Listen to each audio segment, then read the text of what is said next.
You. अभी start करते हैं बस अपन। ओके, अपन क्या ले रहे थे, ascent of sap, theories of ascent of sap, रसारोहण के सिद्धांत।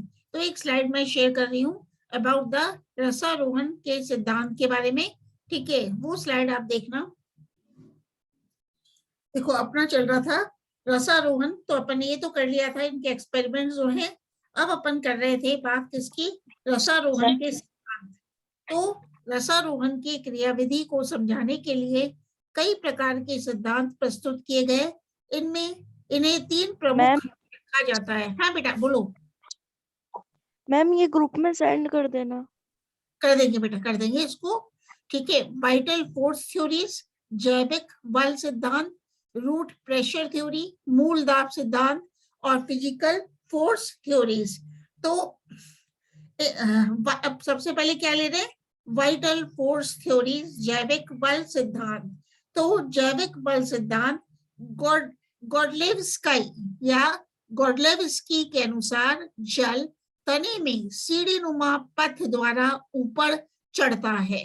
तो गॉडलेवस्की ने क्या बताया कि गॉडलेवस्की के अनुसार जल तने में सीढ़ी नुमा पथ द्वारा, स्टेयरकेस पाथ द्वारा ऊपर चढ़ता है। जल के इस प्रकार परिवहन में जाइलम मृदुतक कोशिकाओं के परासरणी दाब में आवर्ती परिवर्तन, पीरियोडिक चेंजेस होते हैं। जब इन कोशिकाओं के परासरणी दाब में ऑस्मोटिक प्रेशर में वृद्धि होती है तो ये जाइलम वाहिका से जल ग्रहण करती हैं और जल प्राप्त करने पर इनका परासरणी दाब कम हो जाता है, जिसके फलस्वरूप ये अपने से ऊपर स्थित जाइलम वाहिका में जल पंप कर देती है। इस प्रकार जाइलम मृदुतकी कोशिकाओं द्वारा जल निरंतर वाहिकाओं में ऊपर चढ़ता रहता है। इसलिए इसे रिले पंप सिद्धांत, रिले पंप थ्योरी भी कहते हैं। तो कुछ आपत्तियां हैं, ऑब्जेक्शंस हैं किसके, ऑफ वाइटल फोर्स थ्योरीज के। तो जैविक बल सिद्धांत की आपत्तियां क्या हैं, ऑब्जेक्शंस, जाइलम वाहिकाओं तथा जाइलम मृदुतक की सीढ़ीनुमा व्यवस्था नहीं पाई जाती है। दूसरा ऑब्जेक्शन है, स्ट्रासबर्गर के प्रयोग के अनुसार कटे हुए तने के सिरे को पिक्रिक एसिड में डुबोकर कोशिकाओं के मृत कर देने पर भी रसारोहण की क्रिया जारी रहती है, अर्थात रसारोहण में सजीव कोशिकाओं का कोई योगदान नहीं होता है। तो अब इंग्लिश में भी मैं स्लाइड शेयर कर रही हूँ, एक इंग्लिश में देखना बेटा। ये वाली स्लाइड है। We are studying the mechanism of ascent of sap. So many theories have been proposed to explain the mechanism of ascent of sap. The theories are vital theories, root pressure theory, physical theory. So according vital theories, first of all, vital theory. So according to Godlewski's theory or relay pump theory, इसमें किसने दी थी ये, relay pump theory was proposed by given by Godlewski. तो Godlewski के अनुसार the rhythmic changes occur in the osmotic pressure of the living cells of xylem.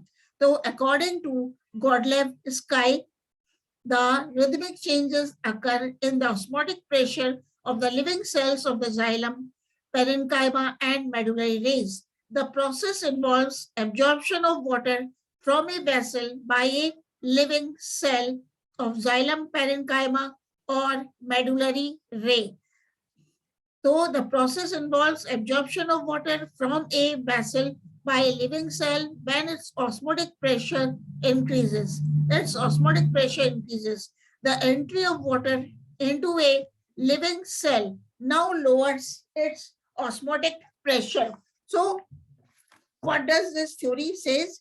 This is the vital force theory, and according to vital force theory given by Godlewski, according to this theory, the rhythmic changes occur in the osmotic pressure of the living cells of xylem parenchyma and medullary rays.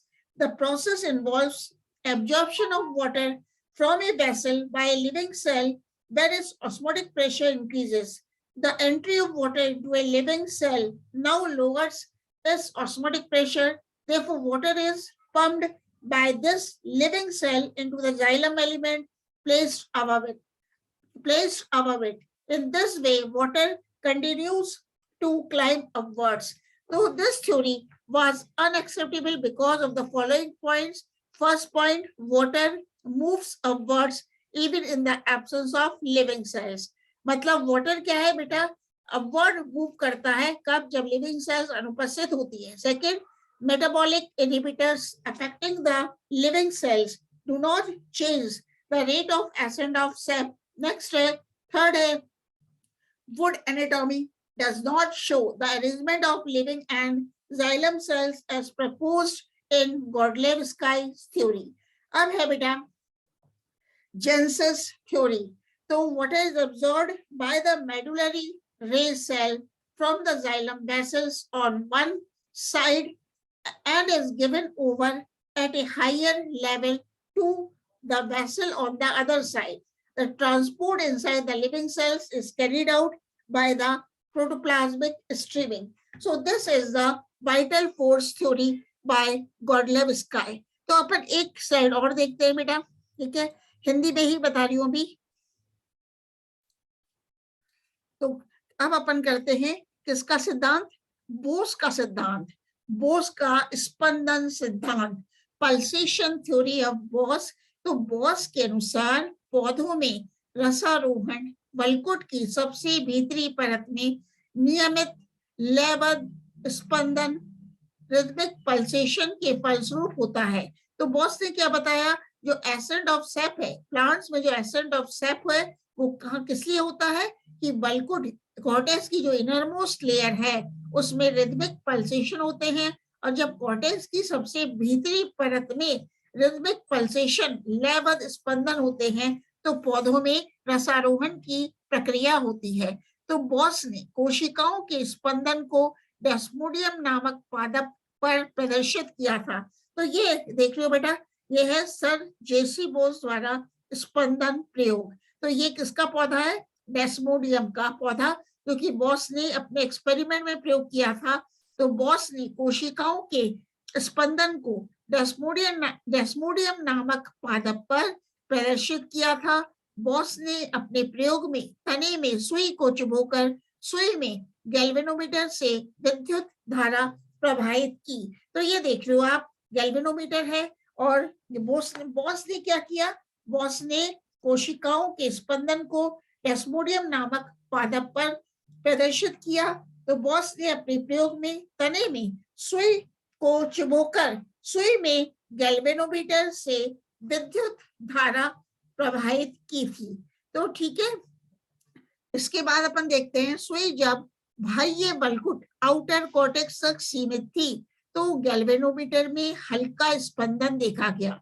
मतलब जब needle केवल जब बाह्य cortex outer cortex तक सीमित थी तो galvanometer में हल्का स्पंदन देखा गया, लेकिन सुई के भीतरी वल्कुट स्तर तक पहुंचने पर स्पंदन स्थायी तथा तेज गति से देखे गए.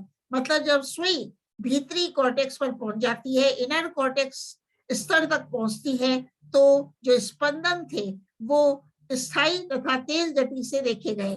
तो बोस के अनुसार ये स्पंदन, ये पल्सेशंस वल्कुट की भीतरी स्तर की कोशिकाओं की स्पंदन क्रिया के कारण होता है जो रसारोहण के लिए उत्तरदायी है. तो बोस के निष्कर्षों के अनुसार जब कोशिकाएं फैलती हैं तो अपने नीचे स्थित कोशिकाओं से जल ग्रहण कर लेती हैं, और जब कोशिकाएं सिकुड़ती हैं तो ऊपरी कोशिकाओं में जल को धकेल देती हैं. तो बोस ने क्या निष्कर्ष निकाला कि जब बेटा कोशिकाएं फैलती हैं तो ये कोशिकाएं अपने नीचे स्थित कोशिकाओं से जल को ग्रहण कर लेती हैं, और जब कोशिकाएं सिकुड़ती हैं तो ऊपरी कोशिकाओं में जल को धकेल देती हैं. इस प्रकार इन कोशिकाओं के लगातार फैलने व सिकुड़ने से जल का परिवहन ऊपर की ओर होता है. और मॉलिश ने बोस के मत का समर्थन किया, परंतु इस सिद्धांत को पल्सेशन थ्योरी ऑफ बोस को व्यापक समर्थन नहीं मिला. तो क्या क्या इसके ऑब्जेक्शन थे, आपत्तियां थी? तो आपत्तियां क्या थी? इस प्रकार की स्पंदन गति अन्य वैज्ञानिकों द्वारा प्रमाणित नहीं की गई। दूसरा था, स्पंदन गति द्वारा पादप में रसारोहण की दर वास्तविक रसारोहण दर से कई 100 गुना कम होती है। स्ट्रासबर्गर तथा अन्य समकालीन वैज्ञानिकों के प्रयोगों द्वारा यह प्रमाणित हो चुका है कि रसारोहण एसेंट ऑफ सैप में जीवित कोशिकाओं का योगदान नहीं होता है।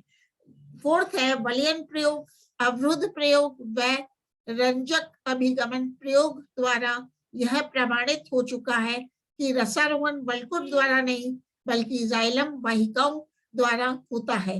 तो एक बार इंग्लिश में इसको भी एक्सप्लेन कर देती हूँ बेटा कि पल्सेशन थ्योरी ऑफ बॉस। तो अब ये देखना, जेसी बॉस पल्सेशन थ्योरी। तो this is the electric probe of sir J.C. Bose. So this is the diagram which you are seeing. तो J.C. Bose pulsation theory ये क्या कहती है? According to Sir J.C. Bose, the living cells of the innermost layer of the cortex lying just outside the endodermis show regular pulsation which cause upward movement of water. So why there is the upward movement of water? Because the living cells of the innermost layer of the cortex lying just outside the endodermis, they show regular pulsation and it causes the upward movement of water. So Bose constructed an apparatus to demonstrate this activity. It consisted of an electric probe. Here you are seeing it consisted of an electric probe, a galvanometer. Here is the galvanometer in the diagram, an electric circuit and a plant. This is the electric circuit and the galvanometer. So Bose constructed an apparatus to demonstrate this activity. It consisted of an electric probe, a galvanometer and electric circuit and a plant. One of the terminal of galvanometer was connected to a probe. ये देख लो, one of the terminal of the galvanometer was connected to a probe. Probe मतलब है needle, and another with some point in the plant. When the probe or when the needle, here as you see in the diagram, when the needle was inserted into the stem, a few oscillations could be seen in the galvanometer. तो क्या कहना चाह रहे हैं बेटा? When the needle or when the probe was inserted in the stem, a few oscillations could be seen in the galvanometer. The oscillations became violent when the needle reached the innermost layer of the cortex. मतलब when the needle reached the innermost layer of the cortex, the oscillations became violent, and this led Bose to believe that the cells of this layer show pulsation. That is, they contract and expand alternately. मतलब what do you mean by pulsation? मतलब the cells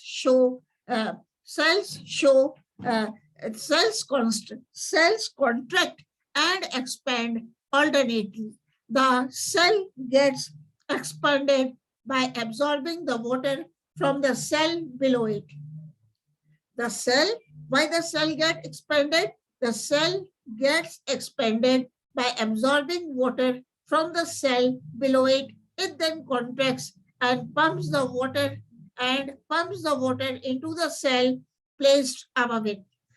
No such pulsatory activity could be seen in xylem.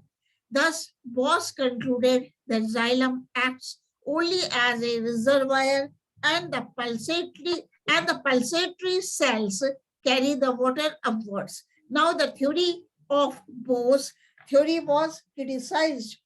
J.C. Bose pulsation theory was criticized because there was no relation between the pulsatory activity and the rate of translocation.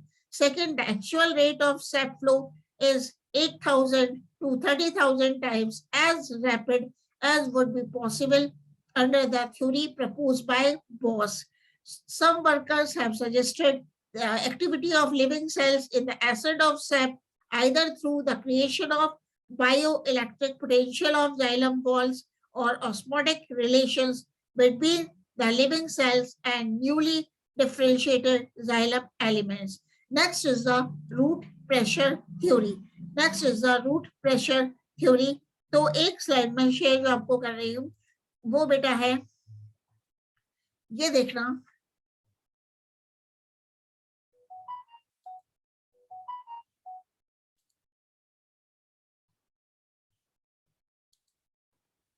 Ma'am आपकी voice नहीं आ रही।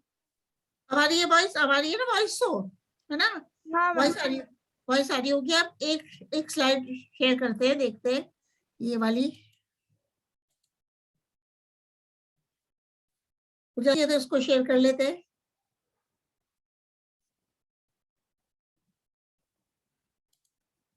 अपन वही वाले करते हैं share, आप हिंदी में ही कर लेते हैं, एसिड ऑफ सैप।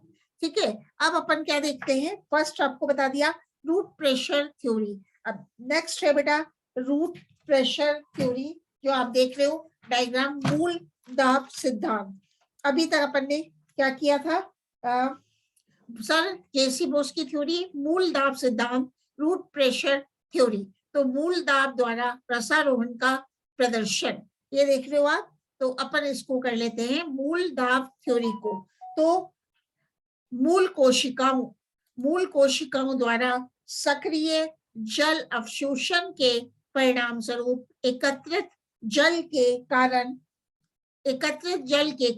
उत्पन्न हाइड्रोस्टैटिक प्रेशर को मूल दाब कहते हैं। तो रूट प्रेशर किसे कहते हैं, रूट सेल्स, मूल कोशिकाओं द्वारा सक्रिय जल अवशोषण के परिणाम स्वरूप एकत्रित जल के कारण उत्पन्न हाइड्रोस्टैटिक प्रेशर को मूल दाब कहते हैं। और मूल दाब शब्द का प्रयोग सर्वप्रथम स्टीफन हिल्स ने किया था।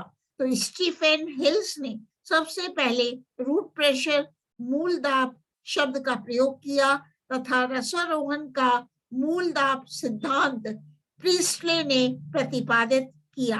तो प्रीस्ले ने एसिड ऑफ सैप का रूट प्रेशर थ्योरी प्रतिपादित किया।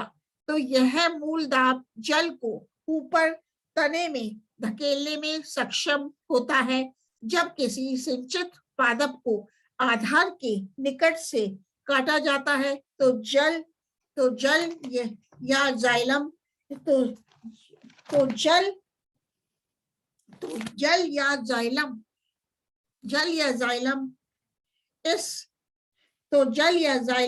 कटे भाग से बहने लगता है। इस क्रिया को ब्लीडिंग कहते हैं। तो ब्लीडिंग किसे कहते हैं कि जब किसी सिंचित पादप को आधार के निकट से काटा जाता है तो जल या जाइलम इस कटे भाग से बहने लगता है। इस क्रिया को ब्लीडिंग कहते हैं, रस स्राव कहते हैं, जो मूल दाब का परिणाम है।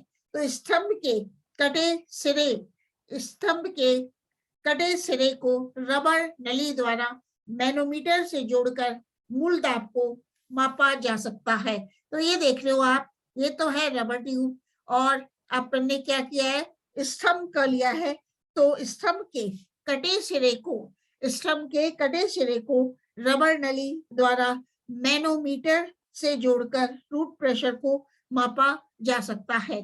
तो क्या देखते हैं, मूल दाब का अधिकतम मान 2 एटमॉस्फेयर्स तक पाया गया है, जो छोटे पौधों में लगभग 20 मीटर ऊंचाई तक रसारोहण के लिए एक सीमा तक सहभागी होता है, और लंबे वृक्षों में यह रसारोहण के लिए पर्याप्त नहीं माना गया है या माना जाता है। तो फिर से अपन देखते हैं इसको, मूल थ्योरी क्या कहती है कि कौन सा पढ़ रहे हैं अपन, root pressure theory. Root pressure theory के अनुसार मूल दाब सिद्धांत किसने प्रतिपादित किया था, तो मूल दाब सिद्धांत प्रीस्ले ने प्रतिपादित किया था। और मूल दाब शब्द का प्रयोग सबसे पहले स्टीफन हिल्स ने दिया था। तो यह मूल दाब जल को ऊपर तने में धकेलने में सक्षम होता है। जब किसी सिंचित पादप को आधार के निकट से काटा जाता है तो जल या जाइलम इस कटे भाग से बहने लगता है और इस क्रिया को रस स्राव या ब्लीडिंग कहते हैं, जो मूल दाब का परिणाम है। तो स्तंभ के कटे सिरे को रबर नली द्वारा मैनोमीटर से जोड़कर मूल दाब को मापा जा सकता है। और इसके ऑब्जेक्शंस क्या है, आपत्तियां क्या है? पहला है रसारोहण की क्रिया मूल के अभाव में भी जारी रहती है। दूसरा है अनावृत बीजी पादपों में मूल दाब का अभाव होता है, जबकि इस समूह में सबसे लंबे पादप सिकोया सबसे लंबे पादप सम्मिलित हैं, जैसे कि सिकोया। तीसरा है तेज वाष्प उत्सर्जन ट्रांसपिरेशन करने वाले पादपों में मूल दाब नहीं देखा गया है, जबकि इनमें ट्रांसपिरेशन पुल उत्पन्न होता है। मूल दाब का निर्माण न्यून वाष्प उत्सर्जन के समय होता है, जब रसारोहण की दर न्यूनतम होती है, और पौधे में इसका मान 2 एटमॉस्फेयर से कम होता है, जो लंबे पौधों में रसारोहण के लिए अपर्याप्त होता है। अब इंग्लिश में इसको डिस्कस कर लेते हैं, ठीक है। तो ये देखो बेटा, root pressure theory. Root pressure theory क्या कहती है? If a stem is cut, अब रूट प्रेशर थ्योरी है, इसको मैं इंग्लिश में भी एक्सप्लेन कर देती हूँ। ये क्या कह रही है? If a stem is cut below the first leaf or near its base, the xylem sap can be seen to flow out from the cut end. This is called exudation or bleeding. So what is exudation or bleeding? मतलब the xylem sap flows out from the cut end of the stem if the stem is cut near its base. According to Priestley, exudation was due to the hydrostatic pressure. It can be shown experimentally. We can show the exudation experimentally. So a potted plant is watered profusely. The stem is cut near the base below the lowest leaf. A mercury manometer is attached to the cut end of the stem with the help of rubber tubing. After some time, the level in the manometer rises, indicating that water is being forced upward from the cut end of the stem, from the cut end of the stem or of the stump. So Stocking described the root pressure as a pressure developing in the trachary element of the xylem as a result of the metabolic activity of the root. It is a positive pressure developed in the roots which pumps the sap up in the xylem ducts. So what is root pressure? What is root pressure? Stocking describes root pressure as a pressure developing in the trachary element of the xylem as a result of the metabolic activity of the root. It is a positive pressure developed in the roots which pumps the sap up in the xylem ducts. So the root pressure can be observed in many plants, but it alone does not seem to be a force that can translocate water to the top of the tallest plants. In this correction, following objections are put forward. So what are the objections of the root pressure theory? First objection, root pressure can generate about 2 atmosphere of pressure, while the pressure of about 20 atmosphere would be needed for raising the water to a height of 125 meters. Second objection, in some plants like conifers, root pressure has never been observed. In temperate region, root pressure is generally low during summer when the rate of transpiration is high. And the last objection, ascent of sap continues even in the absence of root pressure.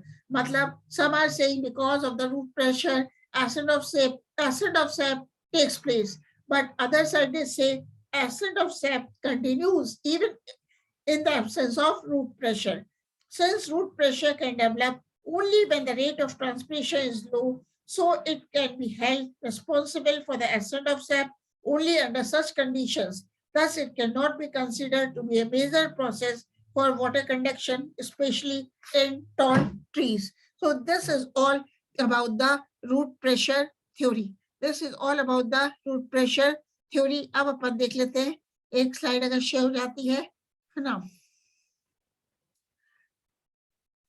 हाँ, अब आइए आपका next है बेटा, आपका ये भी बता देते हैं, इंग्लिश में है ये।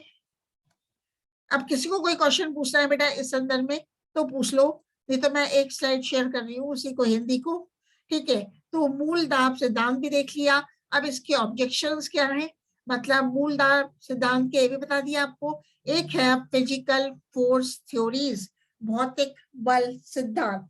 कौन से? फिजिकल फोर्स थ्योरीज, भौतिक बल सिद्धांत। तो इन सिद्धांतों के अनुसार जीवित कोशिकाएं रसारोहण में भाग नहीं लेती, बल्कि यह क्रिया भौतिक बलों, फिजिकल फोर्सेस द्वारा संपन्न होती है।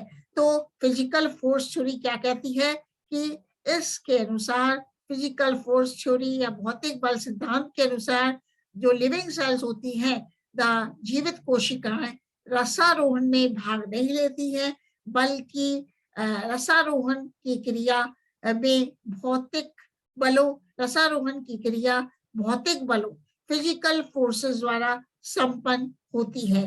तो according to the physical force theory, living cells do not participate in the ascent of sap and physical forces, they participate in the ascent of sap. So what does the atmosphere, ye physical theories, what are the physical theories? First is the capillary theory, second is the imbibition theory। तो capillary theory को, ठीक है, second is the imbibition theory, अंतर शोषण सिद्धांत। फिर atmospheric pressure theory, वायुमंडलीय दाब सिद्धांत, ठीक है। एक है अपना ट्रांसपिरेशन पुल थ्योरी और कोहिजन थ्योरी। तो अपन सबसे पहले ये वाली थ्योरी तो देख ही लेते हैं, कौन सी? Physical force theory. कौन सी देख रहे हैं? Physical force theory. तो इसको अपन देख लेते हैं अभी, ठीक है। तो फिर कैपिलरी थ्योरी क्या कहती है, मतलब सक्रिय नलिकाओं में, कैपिलरी थ्योरी क्या कह रही है बेटा, जो सक्रिय नलिकाओं में पृष्ठ तनाव के कारण जल ऊपर चढ़ता है। तो क्या कहने का मतलब है, सक्रिय मतलब नैरो नलिकाओं में पृष्ठ तनाव के कारण जल ऊपर चढ़ता है। इस क्रिया को कैपिलैरिटी कहते हैं, केशिकत्व कहते हैं, कैपिलैरिटी कहते हैं। तो पौधों में जाइलम की वाहिकाएं तथा वाहिनिकाएं कैपिलरी का कार्य करती हैं। तो जो प्लांट्स हैं उसमें जाइलम की जो वाहिकाएं हैं, वेसल्स हैं, तथा ट्रैकिड्स वाहिनिकाएं हैं, वो केशिका कैपिलरी का कार्य करती हैं। तो बोहम के अनुसार जाइलम वाहिकाओं में जल जाइलम वाहिकाओं में जल कैपिलरी क्रिया, केशिकत्व क्रिया द्वारा ऊपर को चढ़ता है। अब इसके ऑब्जेक्शंस क्या हैं? इसके ऑब्जेक्शंस कैपिलरी थ्योरी के रसारोहण की दृष्टि से केशिकत्व बल का मान कम होता है और सामान्य वाहिका में पृष्ठ तनाव के फलस्वरूप केवल 1.5 मीटर ऊंचाई तक जल ऊपर चढ़ सकता है। दूसरा है, केशिकत्व के लिए मुक्त सतह का होना आवश्यक होता है, जबकि वाहिकाओं में खुली सतह का अभाव होता है। तीसरा है, केशिकत्व के लिए नली का एक सिरा जल के सीधे संपर्क में होना आवश्यक है, परंतु मृदा जल सीधे वाहिकाओं के संपर्क में नहीं होता है। नेक्स्ट है फोर्थ, जिम्नोस्पर्म्स में वाहिकाएं वेसल्स अनुपस्थित होती हैं तथा वाहिनिकाओं में अंतःभित्ति के कारण एक केशिका का कार्य नहीं करती है। फिफ्थ है, वाहिकाओं में भित्ति पर विभिन्न प्रकार का स्थूलन पाया जाता है, जिसके कारण इनकी गुहा का व्यास एक समान नहीं होता है, जो केशिकत्व के लिए आवश्यक है। इसी प्रकार इसको इंग्लिश में भी डिस्कस कर लेते हैं अभी, ठीक है। तो first is the capillary theory, मतलब physical theory includes capillary theory. So what is capillary theory? The water rises in the narrow tubes due to the force of surface tension. This phenomenon is called as capillarity. So what is capillarity?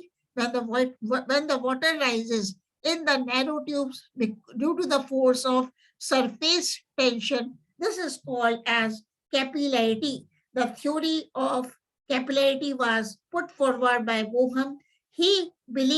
Bohum believed that as xylem vessels are narrow. Xylem vessels are narrow. The ascent of sap may be caused by it. So the various objections to